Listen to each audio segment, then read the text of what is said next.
Overnight, authorities in Providence releasing an individual who had been a person of interest in the deadly mass shooting at Brown University. I imagine that the Providence community feels a little bit more anxious right now than they did an hour ago.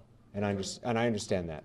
Police scouring the area for the shooter as students barricaded themselves in rooms and hid behind furniture and bookshelves. Providence police! Hands! The shooting happening during one of the busiest times of the school year as students were in the second day of final exams. One student telling ABC's Whit Johnson about the moment he heard the gunshots. He immediately saw me and I immediately saw him.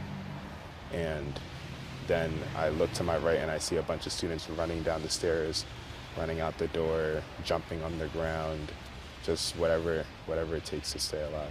Across the campus, more than 400 law enforcement officers, including the FBI and ATF, swarming the scene.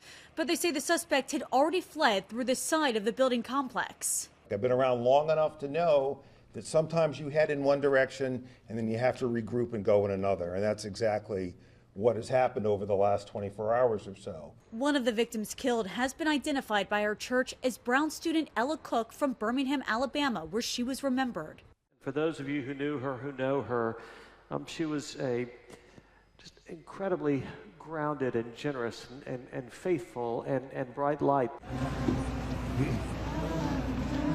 On Sunday night, a Christmas tree and menorah lighting ceremony turning into a vigil for the grieving community at Brown. Wonderful singers out there. The lockdown was listed early Sunday. Brown now canceling all remaining classes, exams, and projects for the semester as they told students they could leave campus.